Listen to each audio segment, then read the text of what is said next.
So I have to be honest with you, kids. I have to talk about something. All right, it's going to sound really lame. I have to admit, it's going to sound like I'm a 50-ish-year-old man who hasn't grown up yet. But here it goes. Sit back, relax, and don't judge me. Here it is. I've never admitted this before. I'm really struggling. Okay. I have a superpower. It's true. I have a superpower. No, I don't wear tights and I don't have a cape. I don't stop crime. I don't help crime fighters. I don't stop the bad guys, and I don't help little old ladies cross the street, although I should.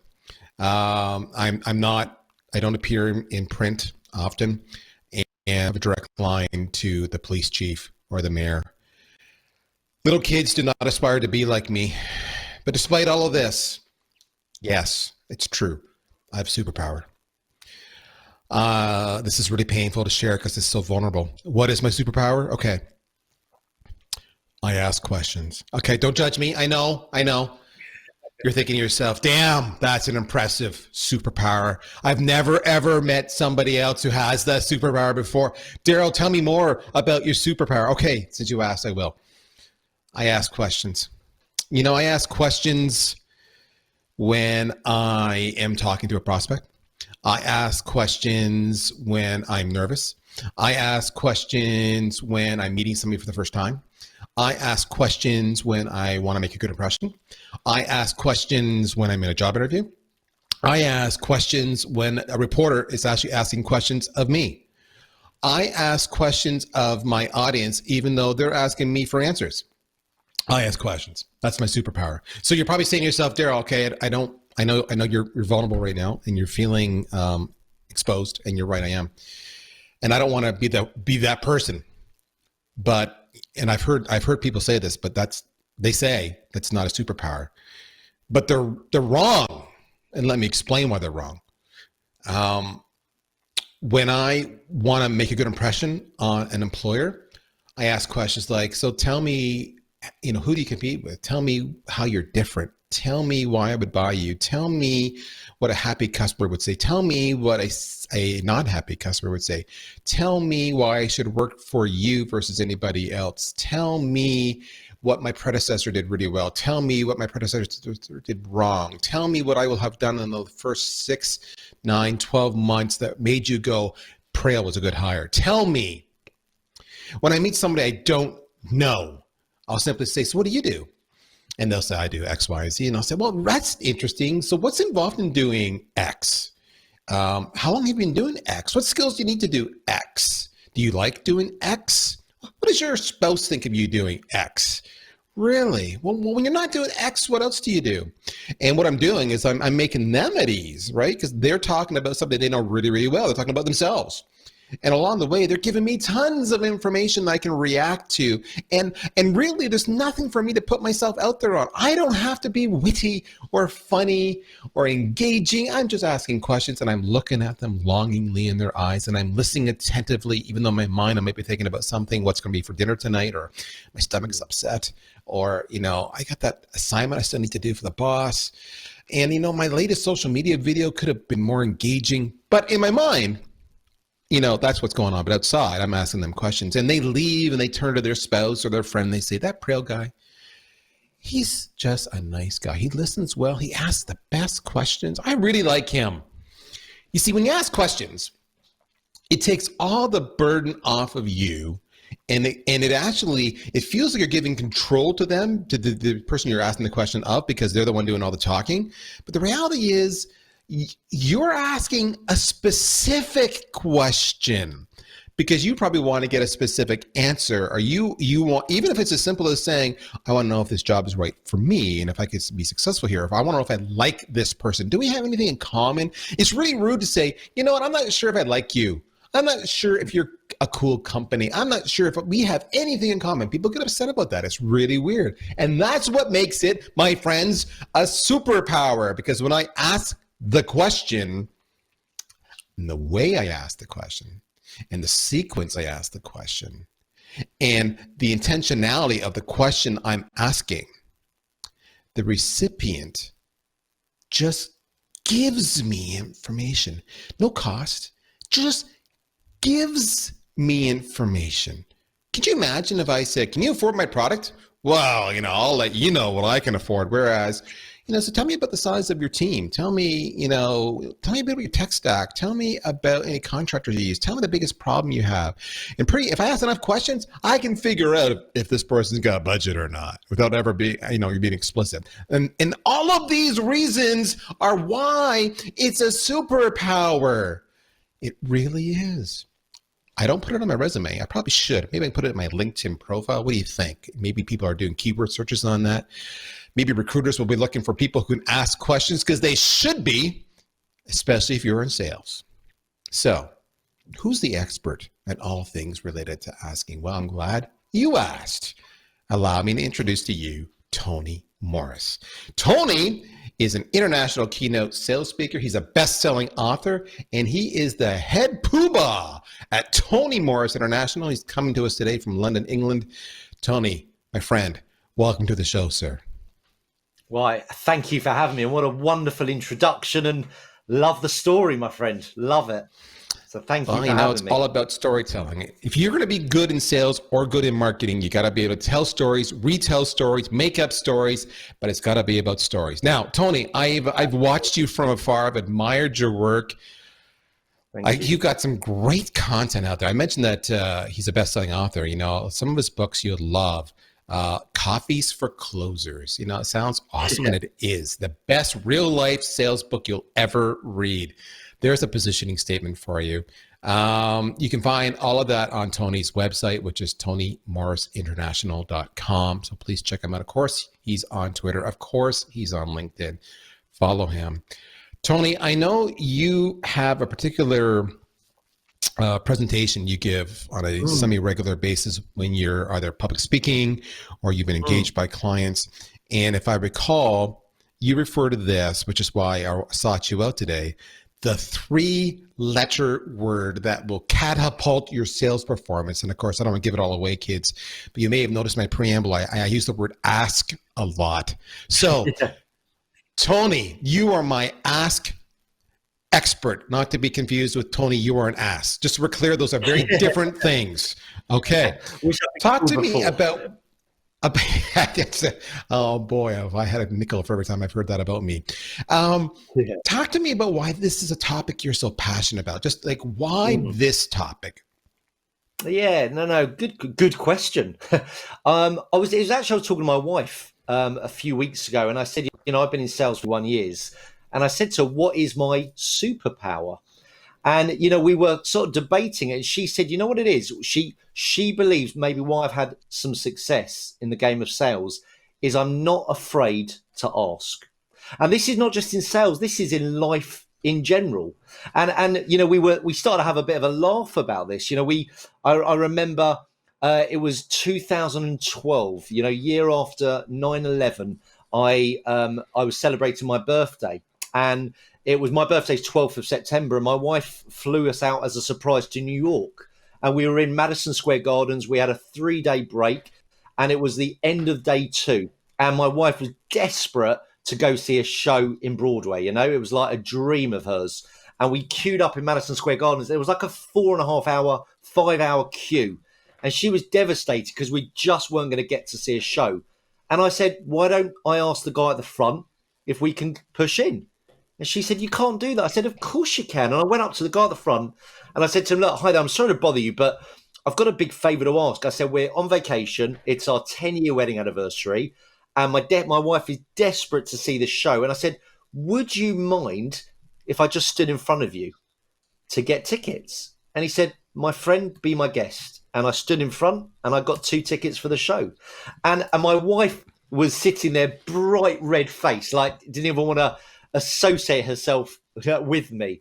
I said, how can you do that? And I said, because we had a goal, and I explained to this kind gentleman what my outcome was, and I asked the question, and I got an answer that I wanted to hear. And the truth is, Daryl, when I look at the simplicity of that, I look at why do salespeople not do what I did?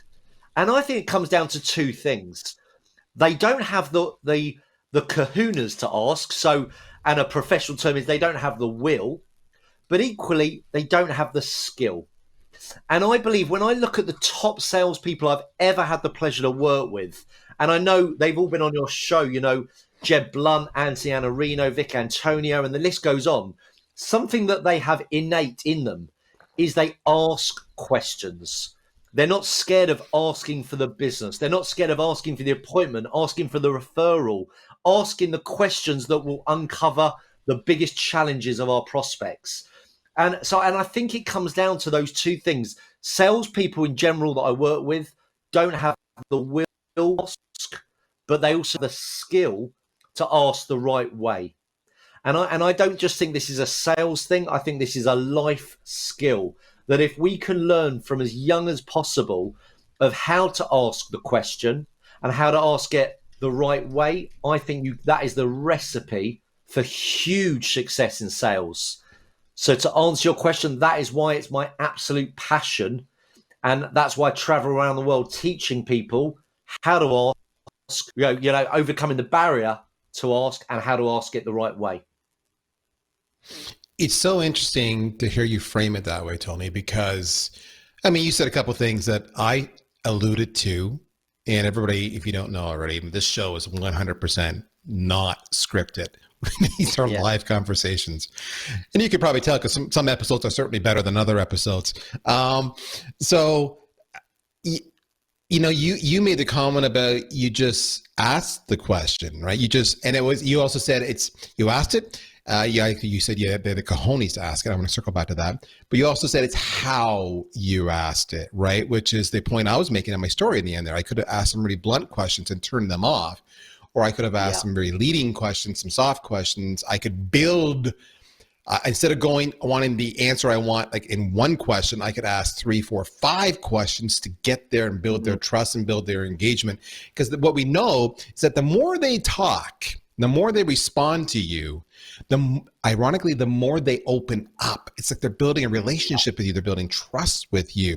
And you spoke to that. But I want to circle back to your point about having the cojones, because I really like that point. My wife, full disclosure, those who know her or have seen her on the video or heard me talk about her on the show, she's not a salesperson. She's an interior designer. And she has said to me many times over the years, she's like, I don't know how you do it. Like, I just don't know how you do it. Yeah. And I said, it's your mindset. And I wanted to ask you about mindset. I'm going to get to that in a second. I said, it's your mindset. In my opinion, it's your mindset. My mindset is assuming I ask the question tactfully and contextually, so it's not from left field.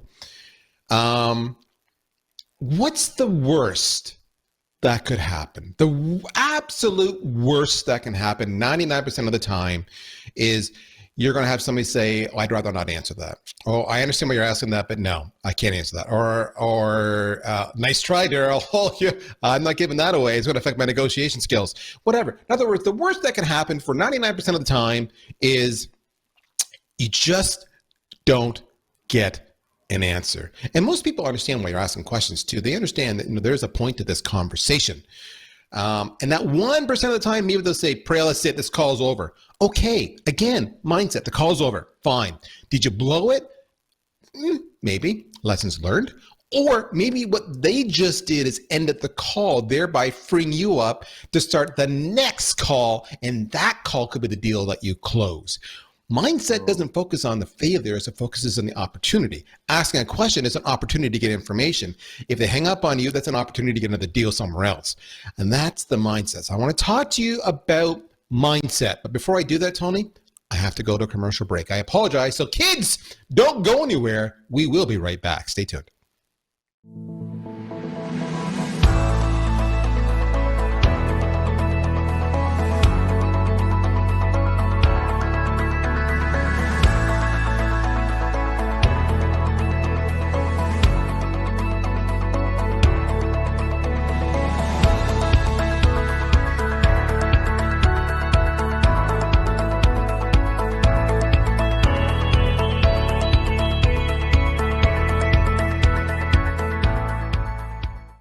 Okay, so before the break, I asked you about mindset. I brought it up. That's my thought process. My question is, I'm going to ask you point blank, and maybe it's not mindset, maybe it is mindset. But my question is this. Notice, guys, I'm asking a question. Tony, how do you change the mindset of why people won't, don't, can't, shan't, choose not to ask? I believe from the questions I've asked of people of why didn't you ask, the responses are pretty common. They say, I'm scared to get a no. Yeah, I don't want to be rejected. I'm embarrassed. I don't want to appear desperate. And these are all internal roadblocks that they're having, and to a degree limiting beliefs. But I remember my late father, bless him. The best advice he ever gave me in sales, and you've heard it before, Darryl, and I know your listeners would have heard it, but that doesn't mean they action it. Which is, if you don't ask, you don't get. And that is so simple, but we know people don't do it for the reasons I've just said. So the way I coach it and change the mindset is this. You've got to be open in sales, I believe. If you want to improve, you want to learn, grow, and develop, you've got to be receptive and you've got to be vulnerable. And therefore, the way I see it, and it was something Nelson Mandela once said. Mandela said, you never lose. He said, you win and you learn.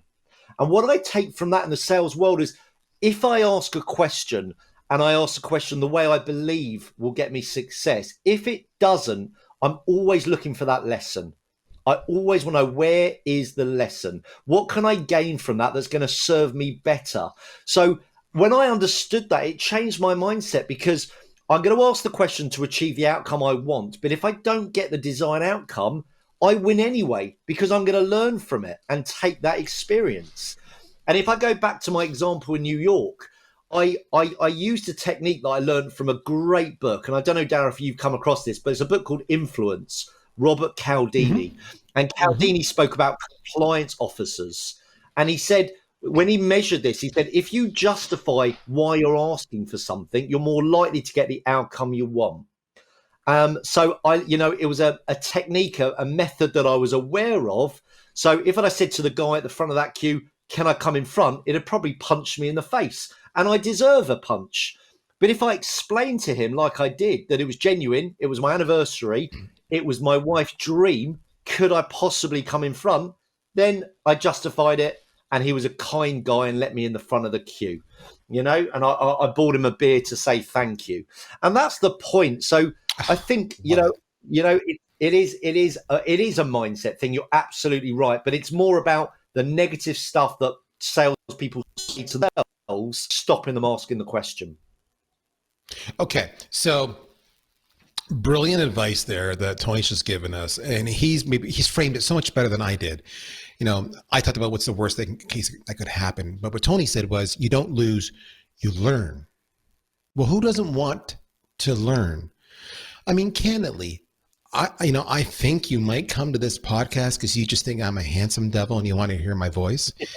But, well, that's a percentage of the audience. The vast majority come here to learn.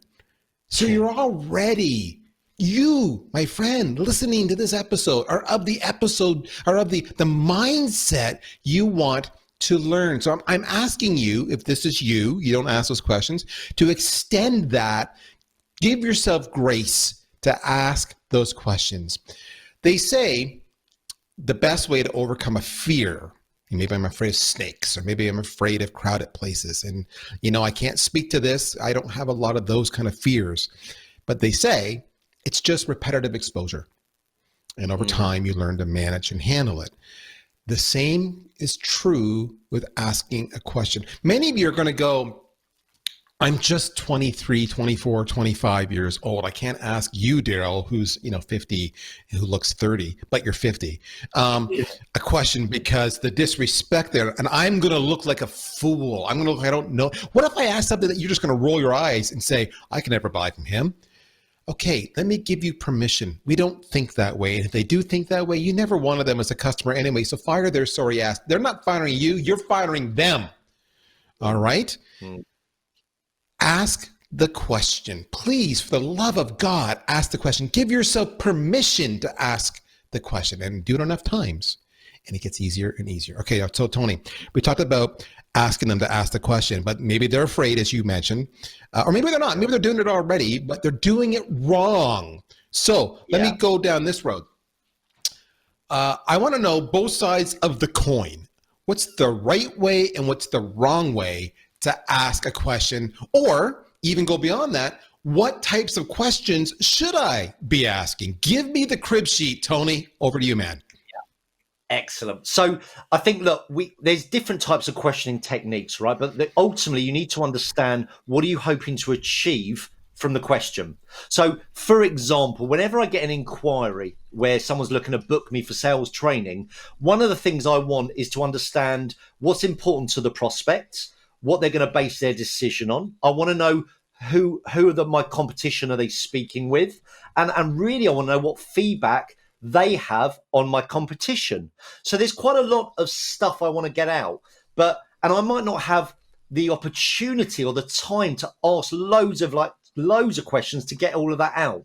So what I want to do is come up with what I call a killer question that, in my experience, the better the question you ask, the more likely you are to get the right outcome. And I would frame it with a really good open question like this. Can I ask, Daryl, what's the best advice you've had so far from the training companies that you've spoken to about your problem? And what that does, that's a great question.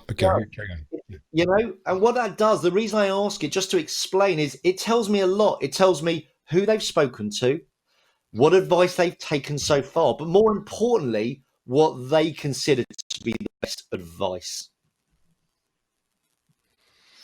Yeah, that last point really resonated with me. What they consider to be good advice. I express it a little differently, but it's the same sentiment. I express it as, it tells me what they prioritize as important to them. Right? We know you have all of these. Your product, your service has all these capabilities and offerings, but when they respond, they said, well, the best one did, really hit marks A, B, and C. Okay, of my laundry list of what I can do, A, B, and C resonated with this prospect. That's gold. That's a discovery question. And we're not even listening there. This is just an asking questions. You got them on the phone, whatever it might be. Okay, so in a nutshell, then, the right way to ask a question is what? Is open-ended, closed-ended, leading? Like, give me the secret formula. Yeah. It depends on what you want to achieve. If you're looking for feedback, and the only way to get feedback, it has to be open. You have to give the opportunity for the prospect or client to open up and talk, hence an open question. So it really depends on your desired outcome, and only then can you work out the right question to ask. So, as an example, if I get an inquiry, I want to know who the decision makers are. So a bad way to ask would be, and I've done this before, I was speaking to a managing director who made an inquiry, and I said, Brad, as the MD, I take it you're the decision maker. And he said, absolutely, I am. And I remember I drove 3.5 hours to meet with him. We had a fantastic 1.5 hour meeting. And then when I went to close at the end of the meeting, said, look, what dates would you like to book me? He said, Tony, hang on. This has been a really good meeting, but I've got to run it past my business partner, who's the FD. And I said, oh, okay. And I got that guy's details, and the meeting was finished. And I sat in the car beating myself up, thinking, why didn't this guy tell me I had a business partner? Whose fault was that? Mine. I asked the wrong question. Had I have said, Brad, aside from yourself, who else will be involved in this decision? He'd have told me about his business partner, Richard, and I'd have made a really good justification statement to get in front of both Brad and Richard, and should have been able to seal the deal in my one visit. So the key is, it's about asking the right type of question based on the outcome that you desire. And most salespeople, I believe, me included, get that wrong. So I want to go one step further. Only because I saw this the other day written online by another individual, clearly not Tony Morris, but Tony Morris is something, this is what he would say. And what I liked about it, because he's a savvy cat, what I liked about it was, there's a whole question about open-ended versus closed-ended. And Tony just talked about, well, you use open-ended if you really want them to expound on it and to really, give you lots of area that you can pick and choose where you want to explore. They give you a lot. For example, his question is, what attributes did the best sales trainers have that intrigued you? Well, they offered A, B, and C. Okay, now I can choose to explore all three of those, or two of those, or one of those, whatever I want to do. It's up to me. I was open-ended. But the conversation comes up, and you always hear people say, never use a closed-ended question. But I love this comment this individual said. He goes, if you know the call is not qualified, but you're having a hard time shutting them down, or they're taking forever, they're very verbose on the phone, and you've already got what you needed out of them, the best way to shut a conversation down quickly is with closed-ended questions. So by asking a yes, no, whatever, answer, question that can be answered that way. There is no storytelling. There is no long-winded answers, and you can quickly use a series of closed-ended questions to wrap things up and move things on to continue the deal to the next call. Total sidebar. Okay, I want to talk to you about, I see this a lot. People can ask a question, but they're not engaging when they do it. So, yeah. I mean, do you see that? And, you can ask me the longest question. I for example, Mr. Prail, I was wondering if you had to pick, shoot me now, just ask the damn question, be engaging. All right. So talk to me about how they can not just ask the questions, but they can be engaging when those ask the questions, such that the engagement level just necessitates an engaging response back. Totally. And I think there's a couple of ways. You've got to be thought-provoking. So again, if I look at my business, often I'd be in a meeting with a sales director or MD, and I would say, what are you looking to achieve from my sales training? And often the response, 99% of the time, would be to get more sales. And I just thought that's accurate, because everyone says that, and that can't be the only goal. And I realized I was asking the wrong question, and I wasn't engaging the prospect's brain to give me the real answer. So that's when I used what's called a future-paced question. And I said to the sales director or MD, imagine we fast forward 3 months from today. How do you know my training has been a success? And what was fascinating is it gave me so many different responses. I used to say things like, the morale in my office has gone through the roof. The team are buzzing. Or the level of call activity has gone crazy. They're making 3 times the amount of calls they've ever made. Or our conversion rates have doubled. Or our cost per lead has reduced by 25%. And now I'm understanding the real motives. So, and the way to do that, the way to engage better, is to ask better, more intelligent, thought-provoking questions. And I see this in every industry. I do a lot in the real estate market. And the sort of questions that they ask their buyers are things like, have you been looking for a property long? Closed question. And the buyer will go, yeah, I've been looking for a good few weeks. And then they'll go, have you seen anything you like? No, which is why I'm speaking to you, you numpty. It's just rubbish questions, right? So then I said to the estate agent, be creative, get them talking. And then they come up with a killer question. What's the best you've seen so far? And that just cuts through the noise, right? It's good to know you've been looking 3 weeks. It's good to know that you've seen 17 that you've disqualified. I want to know about the bungalow, the grade 2 listed bungalow that your wife loved, but you just didn't love it. And I want to know about that house. So if I ask a killer question, I will always engage you more and get out much better information. There you have it, folks. The 3-letter word that's going to catapult your sales performance is the word ask, A-S-K. It feels like that needs an acronym. We'll work on that. In the meantime, I'm Daryl Prail. This is the Inside Sales Show, and you've been listening to my good friend, Tony Morris. Check him out, Tony Morris International. Tony, thank you so much for joining us today. Please, folks, follow him on LinkedIn, follow him on Twitter. And if you get a chance, give us a positive review on Spotify, Apple, whatever. We'd be grateful. We hope you enjoyed today's show. We hope we'll see you back soon. I'll talk to you. Thanks. Take care. Bye-bye.